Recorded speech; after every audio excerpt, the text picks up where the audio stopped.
It's Tuesday, it's 11:45 and we're live in Westminster.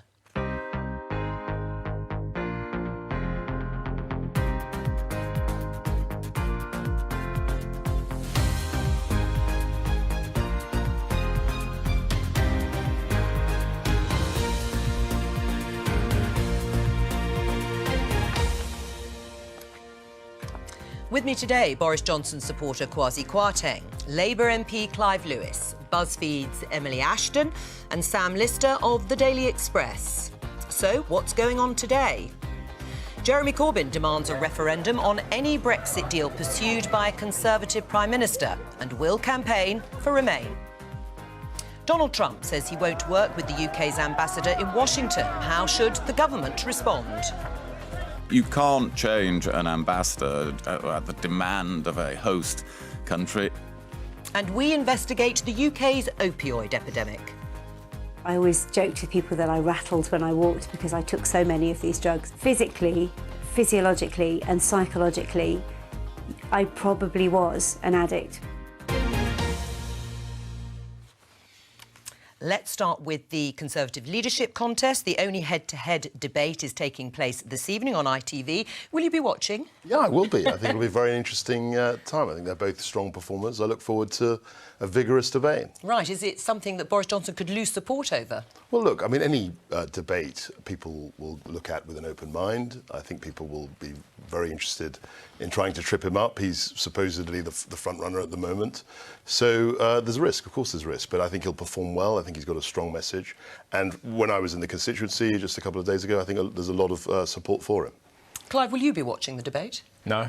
Why not? Well, it's a combination, and actually, in many ways, I kind of feel that this whole debate that's taken place with the £100 billion of spending commitments, which are making us look like fiscal conservatives, I think is just ridiculous. I think one of the things I was at Glastonbury and I saw Stormzy, and there were more people saying, you know, to hell with the government, to hell with Boris Johnson, than there are going to elect the next Prime Minister of this country. And that tells me that there's something rotten about this. I don't think it should be down to 150,000 mainly old white men deciding who the next Prime Minister of the country should be, and that's what's happening. So why would I want to watch this? So I know we weren't MPs at the time, but when Gordon Brown took over from Tony Blair, remind me how many people elected him? I personally would. Zero, I think. There was no contest at all. I personally would have said that there should have been an election, and I just think, given what's happening at the moment in this country, given how divided it is, given how turbulent it is, it would make sense to give people a real say, the public a real say. I don't think that's happening. Emily, I'm presuming you're watching this evening. Can Jeremy Hunt move the dial if we assume, as Kwasi and many others, that Boris Johnson is ahead? I think this is the question that I think ballot papers went out at the end of last week. I think a lot of Tory members have already voted. So Jeremy Hunt has got an awful lot to do in this debate. We've just had journalists in the lobby have just been having texts from Team Hunt about what he's going to go on, and he's going on character. You know, can you trust Boris Johnson to be Prime Minister when he can't even remember the name of the candidate in the Brecon by-election? This is not a man of detail, Team Hunt say, and that's the kind of thing you'll probably see from Jeremy Hunt tonight. Sam, do you think Jeremy Hunt can move the dial?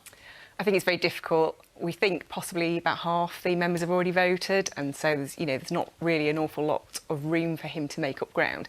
But I mean, if we look back to the very first leaders' debate we had in this country, who remembers Cleggmania? Nick Clegg was very popular after that debate, but he went on to lose seats, so it doesn't necessarily translate into an increase in support. But look, I think this idea that it's a done deal, I would question. I don't think. Well, you don't want to have that said now. No. I mean, I think Boris is probably the front runner, but anything can happen. We've seen elections in the last 3 or 4 years, which have really confounded, what the pundits were saying. Brexit, Trump, all of those things. So who knows what can happen? Let's talk about the Labour Party's position on Brexit. They've been consulting for a very long time, endlessly, say some of their own MPs and members. But Jeremy Corbyn has now sent this email out to members of the Labour Party, and it says whoever becomes the new Prime Minister should have the confidence to put their deal or no deal back to the people in a public vote. He goes on to say to those same members that in those circumstances, I want to make it clear that Labour would campaign for Remain against either no deal or a Tory deal that does not protect the economy and jobs. What's changed, Emily? Well, I mean, finally, you have the Labour leader saying, look, we will campaign for Remain in a second referendum, which is music to people's ears if they wanted to hear that. But what you haven't heard from him is what will happen after a general election. And from what I saw from the unions last night, although it took me a while to get my head around it all, I must say, after a long day at work and putting babies to bedtime, and I thought, in an election, how are you going to explain this message? Is after a general election, you put it to the people, or you negotiate a new deal with the EU. But if that deal isn't to your liking, you might actually campaign for Brexit. They're leaving that open. So I think that will confuse some voters. Are you a party of Brexit or are you a party of Remain? Well, and that is the question. Is the Labour Party now a party of Remain? I think it very much looks like it. And I understand, and you know what? I think because of where this government has driven a coach and horses through any sense of consensus, of building a kind of consensus for this country on this issue. They've driven a coach and horses through that, and now we've polarised. And ultimately, I think now that you've got Boris Johnson, in effect a hard Brexiteer, talking about no deal, proroguing Parliament, what we're doing is saying there are lots of people in this country who want the opposition to say that that is unacceptable, and that if there is no deal or a Tory Brexit, which is damaging to jobs, damaging to our country, we will put it back to the people. What happens in a snap election, as the unions were saying yesterday, in a snap election that Labour wins? Will a Labour government renegotiate the withdrawal agreement with the EU and then campaign for that deal, in other words, Brexit? So let's be quite clear, that's what the trade unions have said, not what Labour said. And obviously the Shadow Cabinet's meeting today to make its position clear on this, and it may even finish while we're on air. And we can discuss that then. But what the trade unions are saying, and I can see the logic of what they're saying, which is we've got millions of people, millions of voters who vote Labour, but who also voted for Brexit. And there are millions of people across this country who voted for Brexit. And what we're saying is, if we win that general election, we will come into power, and if we can renegotiate that deal, a Labour deal, we will, because that's what people ask for. Would you campaign for a Brexit deal by Labour? No, I wouldn't. Right. But the principle here is that we are putting that back to the British people. You're a member of the front bench, but you would not campaign for Labour's deal for Brexit. So there's history. There's history on. There's I don't want to do history. There's a precedent for this. There's a precedent for this. The last. We have got to be clear with our viewers, and I ask you again: is Labour now a party of Remain, or is it only a party of Remain on a Conservative Brexit deal or no deal? And actually, it's still a party of Brexit if Labour were to win a snap election, which it is expecting, and then renegotiates its own deal. It renegotiates what the Tories have negotiated and puts that back to the British people. I think that's quite clear, and I think it's very democratic. It is clear. I understand it. If I can understand it, I'm sure you can understand it. I'll tell you who can't understand it is Andrew Adonis here, who says Jeremy's letter is unsatisfactory as it doesn't rule out Labour seeking to negotiate a fantasy better Brexit after a general election, one which you wouldn't back. Time for weasel words and policy feints is over. Labour is a Remain party. We need an unambiguously Remain policy. If you were a Remain voter, a Labour Remain voter, why would you vote for the Labour Party if they were going to have a Brexit deal? I think you'd vote for them for a number of reasons. One, because you won't just be voting on Brexit. It will be a choice. All of that. Why would you do it? On Brexit, because you know that whatever the deal is that Labour negotiates will go back to the British public to decide, is that acceptable or not? Yeah, but Labour would then be on the side of Brexit. Well, no, it wouldn't necessarily. Because what we know, it's entirely possible for the government, a Labour government, to put forward that this is our deal, but to give a free vote to the front bench, a free vote to Labour MPs to be able to campaign on what they want. That's happened in the last referendum back in the 1970s, 1975. It can happen again. It's not rocket science. This is, I think, to a lot of Labour voters, too complicated and too late, frankly. If there's an election in the autumn, people do want an unambiguous message. They want to know where Labour stands, and this is too complicated. And also, there's a massive rump of your colleagues who are going to be so furious about this. At least 26, led by Caroline Flint and others, who feel like you are abandoning the working class heartlands. She says that there's polling that shows you will lose 40 seats if you go for a second referendum, and they are in places like Barnsley, Sunderland, Stoke, places that are Labour's heartland. Can you see what I can see? That whatever I think about Brexit and about what I want to see happen, I can also understand what the Labour Party is trying to do on this, which is you're talking about those heartlands. What we're saying to them is we're not just going to annul this this decision in What you want. 2016. No, we're not. What we're saying is we will try to negotiate Brexit, but we will put that back to the British people to make a decision on. I understand that, and I think millions of other people understand that it's not just about annulling this decision that was made in 2016. We respect the result of that referendum, John and by McDonnell, putting I it think back to the people British believe people, we show that we're doing But that. the Shadow Chancellor, just at the weekend, said that hasn't worked, that policy of running sort of twin tracks, doing both. No, and what we shifted on is by saying if there's a damaging Tory Brexit or a no-deal Brexit, we will have a referendum. We actually have more faith in our ability to try and negotiate. I don't want to see a negotiated Brexit. I want to see us stay in the European Union and transform the European Union into something which is far you're better. calling for a free vote if it comes to a Labour Brexit complete. deal. That's my position, but I can understand why Jeremy and elements of the party, people in the heartlands, want to say to those people, listen, we're listening to you. We will not just annul this. We will put it back to the people. We will try to negotiate something. It will be difficult, but there you go. But you're putting Remain back, you're putting Remain back to the people. That's what you want to do. And people who voted for Leave feel that that question has already been addressed, and so they will feel betrayed. Well, no, because let's be quite clear here. Back in 2016, you had everyone and their dog saying that Brexit was something different. At the moment, Brexit is Theresa May's deal and the withdrawal deal. And that's what we're saying when it comes down to a PV. That's what it would be between that and remaining in the EU. It's quite simple. Except Kate Hoey, Labour MP, who has announced she's going to stand down, actually, at the next election. She's also a Brexiteer, a Leaver, has said it's utterly stupid. End of at UK Labour in our heartland seat. She tweeted this yesterday on the back of what the union said about campaigning for Remain in another referendum. Well, you know, Kate Hoey spends plenty of time on the same platforms as Nigel Farage. I haven't got much time for what Kate Hoey says, so... Are you pleased she's leaving the party? And Yes, she's I going to am. stand up? I am Are you? pleased that she's leaving, yeah. I mean, what do you think of that? I mean, that sort of exposes the split, then, doesn't it, between people like Clive Lewis and Kate Hoey on both sides of the divide? Yeah, it's irreconcilable, isn't it? I mean, if you cannot between yourselves come up with a particular policy and you're all at war, I Well, mean, she's what's leaving, a voter I'm not. supposed to think? That's the difference. You know. Listening to this, Kwasi, would it make sense if Boris Johnson becomes Prime Minister and Labour explicitly campaigning for Remain against any Tory Brexit deal or no deal, that he calls that second referendum? So I think this is crazy because we had a referendum in 2016. I've listened to what Clive said. I've made no head or tail of what he's saying. He's saying it's simple, and then it seems incredibly complicated. Open your ears, man. What I'm listening very closely to what you hear. I'm sitting right next to you, and it seems garbled and unclear to me what the position is. I think Emily's quite right. It's very, very complicated where Labour have got to.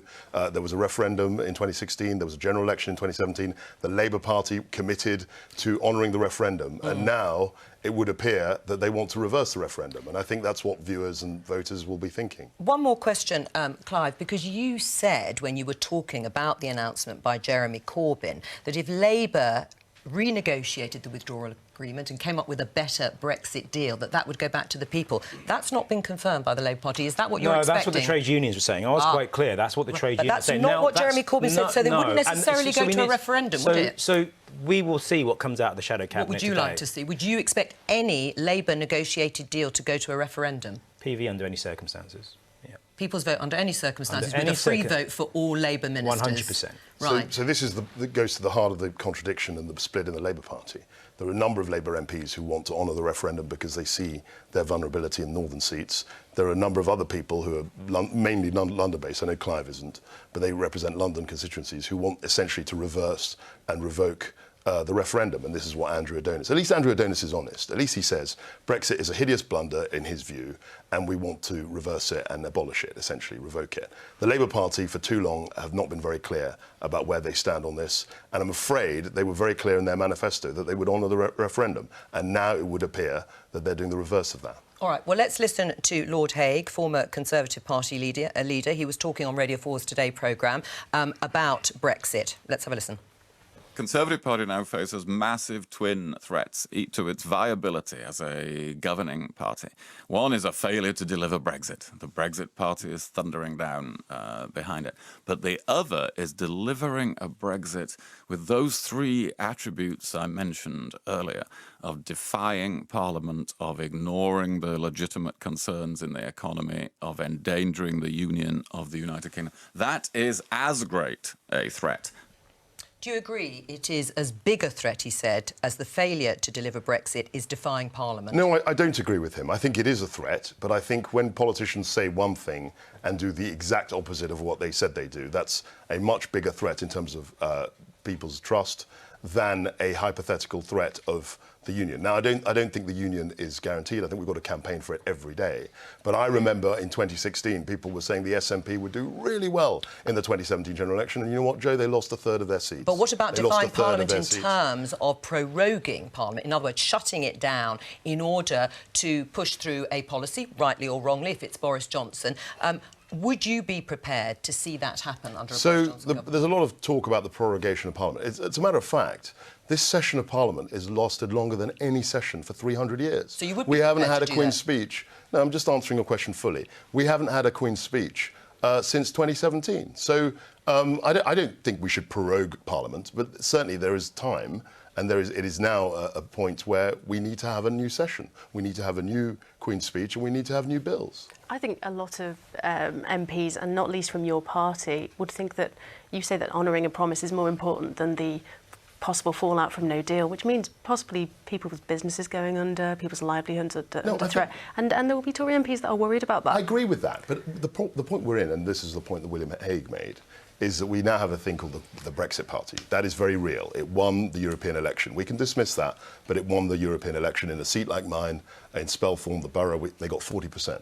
The Conservatives got 11%. I'm not talking about party politics, I'm talking about people's lives. But he was making a point about the viability of the party, and that's something that we have to look at, because we feel that the interests of the country are best served by Conservative governments. But I think a lot of people will listen to you and think, you're talking yet again about party politics and the polls and where the Conservative Party is. I'm But talking actually about the people want to know viability about their of a families governing post no deal party Brexit. that can actually improve the condition This of has this country. always been about the viability of the Conservatives. the condition of the country, because God knows, if Labour get in, that would be an absolute disaster for this country. What do you think? What do you and call... the only thing that is preventing a Labour government is a strong Conservative party. I would say if Labour would get in would be what was your term at the last election? Strong and stable. It wouldn't be Come strong on, and strong stable. and stable. I mean, you keep on posing the bogeyman of Labour about it's a the chaos Marxist under government. Labour. Chaos under Labour. Look at the state of this country. Look at the division. Look at the situation that this country is in, and it is under a Conservative government. And the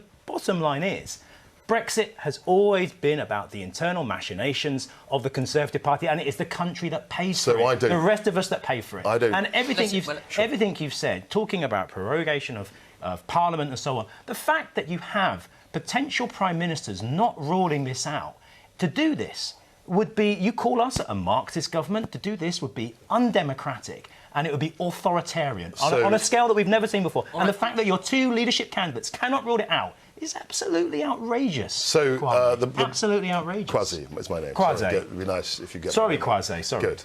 Well, Clive, I think that. Let me introduce you, Clive Kwasi. I think that I don't think Parliament will be prorogued. All I was making was a point of fact, which is that we've had a very, very long session of Parliament, and we need a new session so that we have new legislation.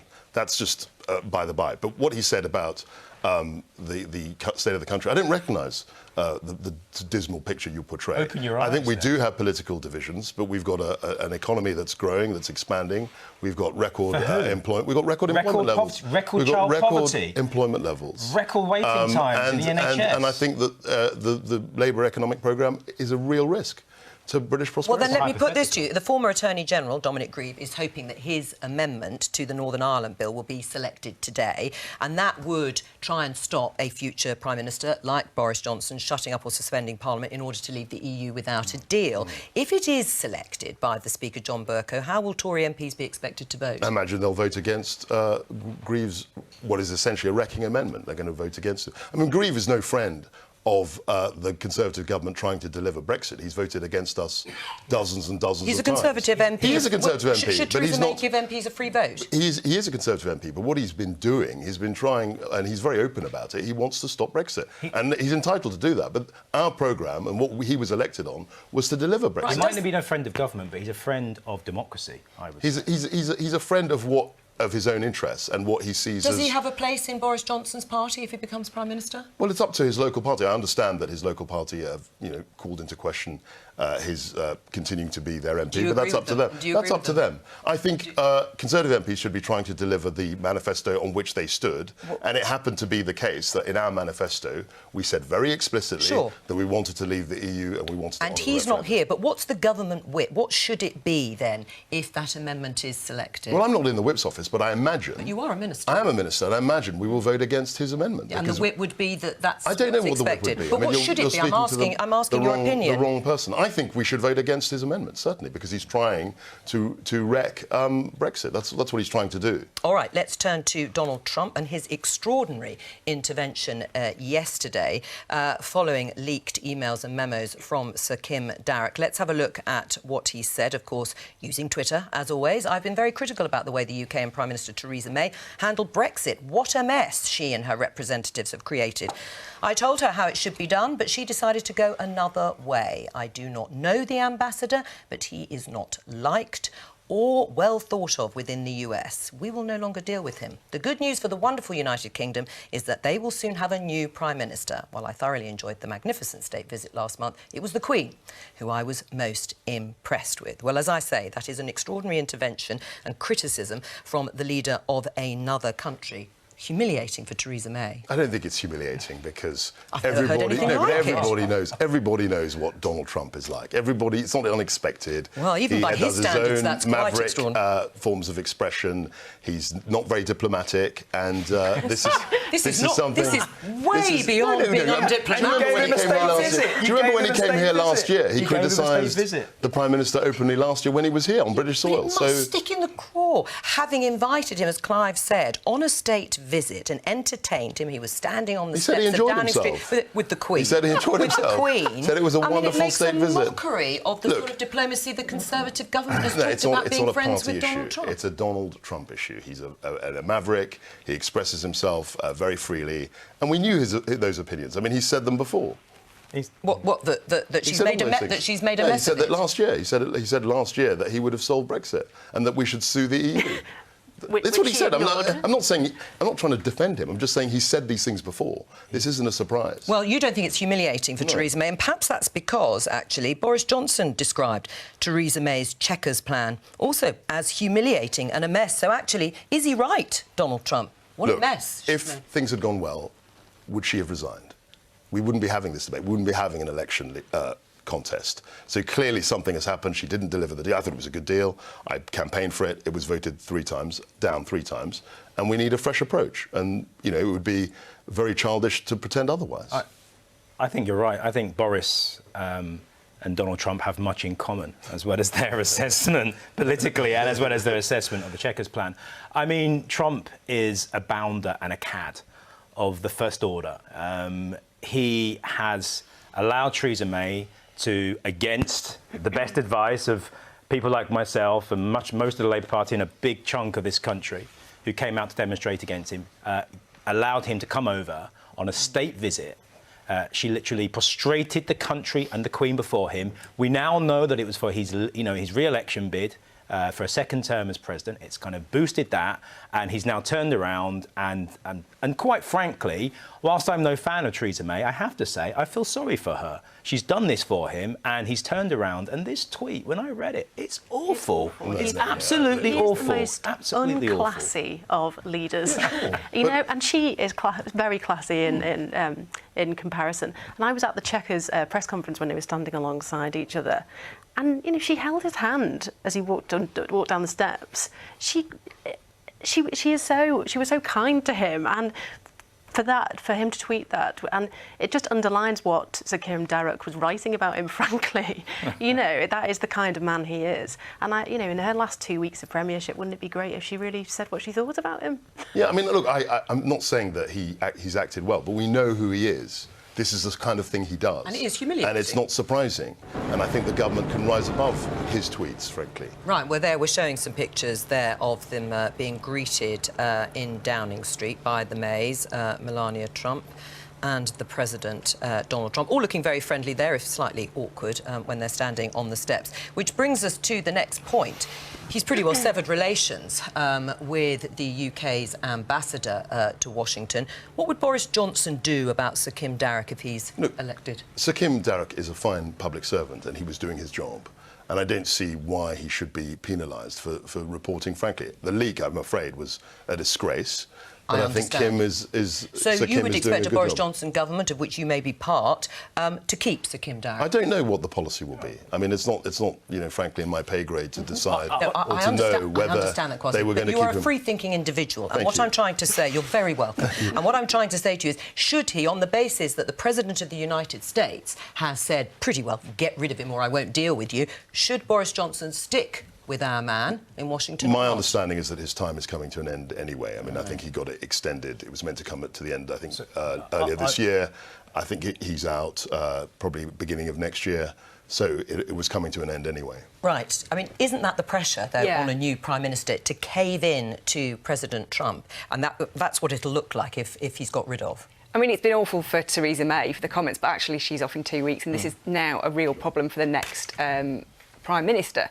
But really, I mean, it would just be wrong for so many reasons for the next Prime Minister to sack Sir Kim. But the problem is, if they don't, then they're left with a man in Washington who really is just treading water. And that's the problem. I mean, what would a Labour government do in this position? What would Jeremy Corbyn do? All right, you wouldn't have done the state visit, I understand that.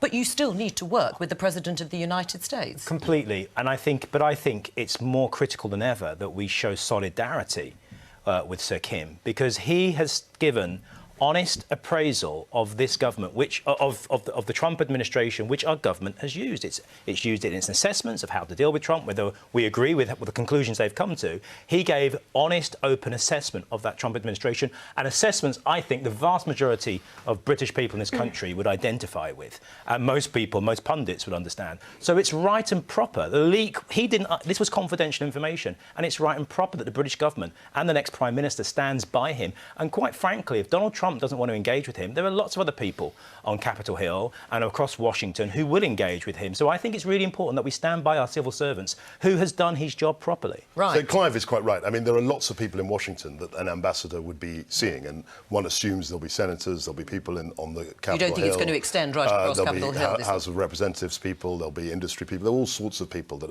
an ambassador will engage with. And as I said earlier, Sir Kim is coming to a natural end of his posting in Washington. So come the new year, we will have a new ambassador. Because what will happen in a post-Brexit world, you will want that free trade agreement with the United States. It's going to be very difficult if you've got a president who won't work with the ambassador when that happens. Look, as I said, there are other channels through which... So you're going to circumvent? Well, no, I think I'm not what you- I going think to. what you- The entirety, forgive me, Clive, the entirety of our relationship with the United States does not depend on one man.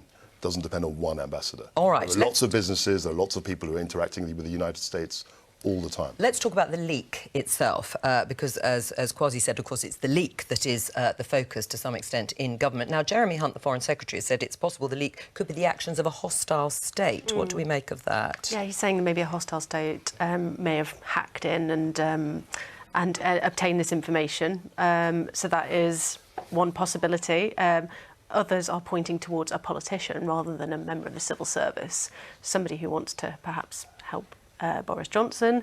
So yeah, that is a very interesting point. I think the main thing is that a leak like this will do such damage to our diplomacy across the world, because you're going to have ambassadors in other countries who are now very scared of putting anything they won't to want paper. to put anything into paper. So we're not getting proper information about other countries. Hostile states, do you think that's likely? I don't know. It's possible. I imagine this is the kind of cyber activity that we're going to see more of in the future.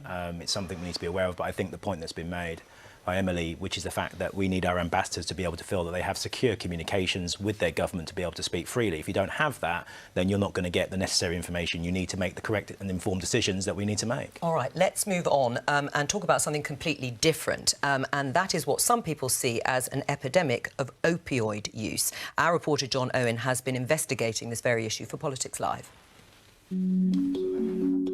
In recent years, the US has been afflicted by an epidemic of opioid misuse. A national public health emergency. For most of us, the picture in the US looks pretty terrifying.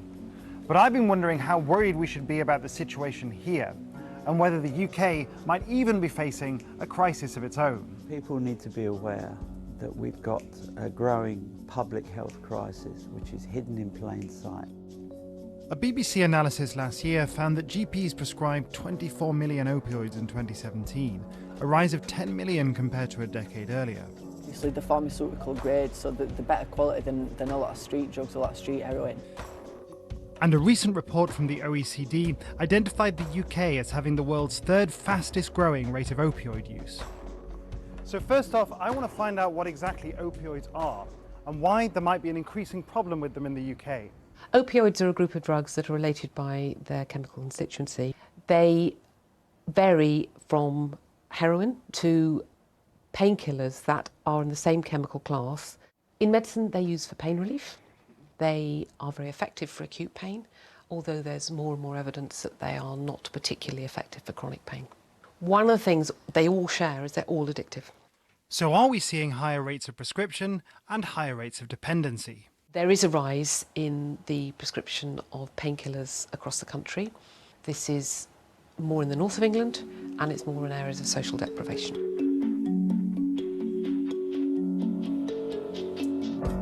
Lisa Peake was prescribed painkillers after a serious cycling accident, and it wasn't long before she was taking a cocktail of prescription drugs. Codidromol 4 or 5 times a day and codeine 4 or 5 times a day. Then the tramadol was probably once a day when it got really bad, twice a day if it was very, very bad. That was quite rare. I was on naproxen. I was taking gabapentin, which is a nerve agent. I always joked with people that I rattled when I walked because I took so many of these drugs. Physically, physiologically and psychologically, I probably was an addict. But there was no point that I can remember that doctors said, you do realise the effect that this has, and actually we're worried about the fact that your level of opioid use is relatively high. Lisa eventually decided to stop using prescription painkillers, but withdrawal symptoms followed. I had itching in my skin as if I had insects in my skin. I didn't sleep, my mood was up and down, I got quite depressed. It just felt like it wasn't going to end. As I'd heard from Emily Finch, opioid use doesn't divide equally across the UK. Yorkshire and the North East have much higher rates of opioid deaths when compared with London and the South East, according to figures that include deaths from heroin use, which is a particular problem here in Scarborough. And many who suffer from drug addiction make use of prescription drugs alongside illicit substances. So from the age of 19, I was addicted to heroin, crack cocaine, and prescription drugs, which included methadone, then opiates such as fentanyl, tramadol, and other synthetic opiates. As drug users, we all sort of knew certain doctors that were an easy touch. As addicts, we're quite inventive, so for the fentanyl, which are like patches intended for a 72-hour supply of pain medication, I'd take them and smoke them on tinfoil, so I'd get the entire dose immediately. You know, pills, we'd snort them, so we'd get the instant hit. Sort of manipulating substances, if you like, to get the hit rather than the pain relief. Raf Latif, who has his own history of addiction, now works with other addicts at the Ark House Rehab Centre in Scarborough. Over 30 years of active alcoholism and drug addiction. I was constantly prescribed substitute medications and various pain reliefs, which I used to supplement my addiction. And he's seriously worried about the current direction of travel. More and more people are becoming more and more dependent on these synthetic opioids. And if we look at the example of what's happening in the States, you know, what's happening in America, there's a real epidemic in synthetic opiates over there at the moment. And we're never that far behind them. Most experts will tell you that the situation in the UK is nowhere near as severe as that in the US, and that it's not likely to be anytime soon. But most also say that the recent growth in opioid misuse and dependency is a cause for serious concern and something we can't afford to ignore. There won't be a single GP in the country that doesn't have somebody who's been using opioid painkillers and other sorts of drugs for far too long. And I'm sure there'll be many people watching this programme who are in exactly that position with nowhere to turn to. I'd like to welcome Nikki Harry, who's joined us. You're a former opioid addict and now a counsellor. Do you recognise a lot of what was said in that film? 100%. I mean, it's exactly, you put a bit of everyone's story and that makes up my story, my journey in addiction. There are some people that spoke on the film that were drug addicts and turning to synthetic opioids to boost their addiction, and other people that have been created drug addicts by their GPs, unfortunately. Now, you say they have been created in that sense, but opioids are prescribed by GPs and doctors in general in order to deal with pain. Correct. The problem is the GPs only have a 10-minute window, so they're stuck between a rock and a hard place. You know, that they see a patient that's coming in with acute pain that's probably measuring a 9 out of 10 for pain, and they want to try and help that person. So they prescribe them an opioid-based painkiller, but the person's not given the warnings. And they kind of slip through the net and end up being on a prescription medication for many, many years. Does it work, though? Does it deal with the pain? It does work. It does work. That's the problem. It does deal with the pain. But what comes with it is also a feeling of euphoria. It helps you sleep. It helps you relax. So when you're stressed during the day, which everyone gets life stresses, it takes all that away, and you don't realise that actually what it's created is a cloud of safety. What should be done? I think there needs to be more looked into with regards to pain management. So if someone comes in with acute pain, yes, try them on a painkiller. Maybe start with paracetamol, Nurofen if it's still increased. An opioid for a very, very short period, and then use resources to have MRIs, X-rays, alternative medication, you know, or even having some sort of physiotherapy. Is there a crisis of opioid addiction? Just to say, I recognise a lot what you're saying. When I came back from Afghanistan, I was quite upset, and I found myself self-medicating with Valiums to sleep. And it was my doctor who actually took me off them and said no and put me on alternative medication, Zopiclone, which helps you sleep in a different way. But I found that I'm hearing a lot of what you're saying. I think you can become dependent very easily. Zopiclone is still very addictive. And I came off that as well, but it's very addictive as well. Did you become dependent on it? I think not on... Well, I think, to sleep for a period, to sleep, because it was a very difficult time. So to sleep, definitely. And my initial route in was to try and go through... And I remember saying, can I have some more Valium, please? Yes. And he was like, no, I don't want you to have any more. And he put me on something else. But is there a crisis? Well, we know in the US there is. And we know here that there may be the start of one or something that's growing. And to my mind, you can't take this away from politics, because if you look at the US... You would say that. And you look at the UK, two of the most unequal societies in the Western world. You've got, 40% child poverty, you've got in-work poverty, you've got the gig economy, you've got insecurity, and I think you cannot disconnect the two. That the more unequal society have, the more unstable society have. You have an increase in mental health issues. You have people taking tramadol and other... This is not just about physical pain. I think it's also about people's place in society and the stress of making ends meet and living. It's part of that. It affects you psychologically, emotionally, spiritually, and mentally. And there's a whole umbrella of problems underneath that. And that's what needs to be addressed. Look, I completely accept that there are social problems. I was very struck by the fact that there was a regional disparity. Well, that's in terms interesting, of, isn't it? And that was very interesting. And I think that's something that we have as a government to do better. And is Clive right then that there are pockets of deprivation where that could be higher? There are pockets of deprivation. There are also pockets of deprivation, across the south as well. So these are vulnerable communities, and we have to do more to help. I think in terms of the northern. Obviously, we've got the Northern Powerhouse, but I think in terms of investment in the North, making sure that economic growth is more evenly distributed across the UK, I think that's something that the government can focus on. Power, well, I mean, you're going to have a high tax agenda. I'm going to say well, let's talk about the we should grow the economy. But it's we should grow the economy. But it's an interesting underlying reason. If people are turning, anecdotally we're hearing that, are turning to using opioids in order to make life easier, to anaesthetise the pain, and may not always be physical. So I was very interested in what Clive had to say when he returned from Afghanistan, because there are one or two people, certainly constituents of mine, who've been in the armed forces, who've had a very difficult time abroad, and when they come back, there are networks of support that they sometimes feel are lacking, and they can turn to drug use and abuse. And I think that's very high with people that have been overseas that are suffering with PTSD. I mean, I now work for UCAT, where we take calls for people that are struggling with addiction. And we've seen like a 33% increase in people actually coming into treatment. And it is spreading across the country. It's not just pockets of areas anymore. And it's affecting people of all ages. I think there needs to be more awareness. Families need to be aware. And when it says on the packet, don't take longer than for 5 days, then listen to that.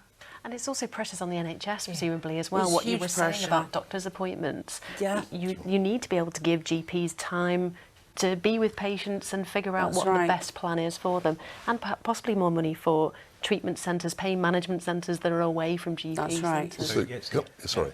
I was just going to say, I mean, I've been in a campaign to try and save children's centres, which are being closed down through austerity in Norwich.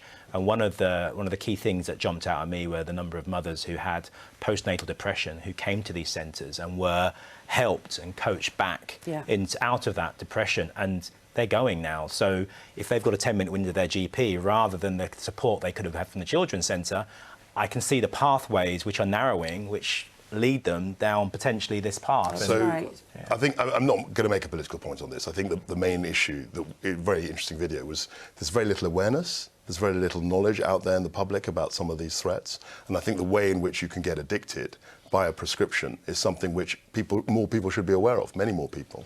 Is politics really equipped to deal with these sorts of problems that go way beyond a GP surgery, for example?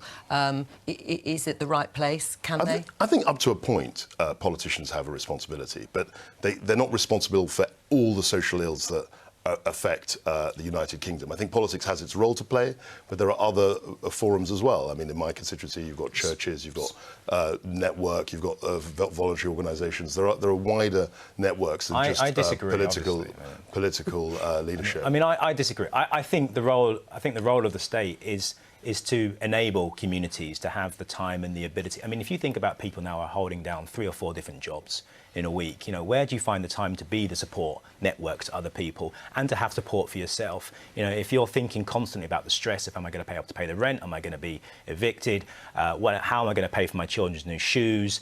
Am I going to have to go to the food bank? These things weigh on you. And also as well, if you think about the underpinning fabric of society, not just mental health and the NHS, but also the children's centres, the support for young people, youth services, all these things were part of that infrastructure that gave people that extra capacity for support. And it's disappeared over the last 10 years. And that's going to have an impact on on our society. What's your view about politics fixing this? I think there needs to be some responsibility taken. As I say, for me, as the general public, we're not in the mindset of getting involved in Brexit, Labour, Conservative. We just want a solution.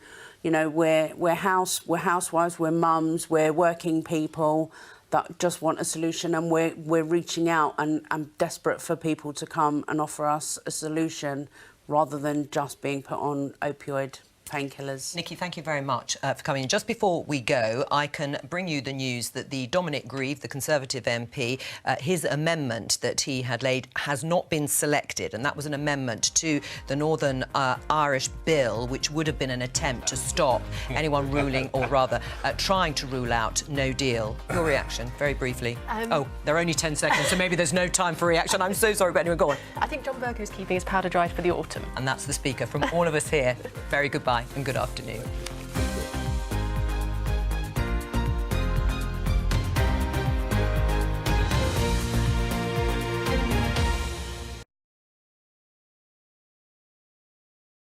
Busy boy, busy boy.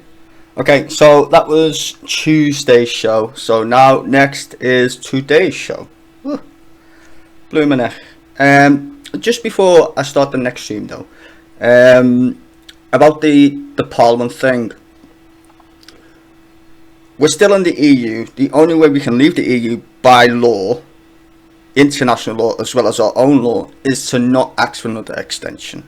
As soon as the 31st of October comes, at 12 o'clock, we're out.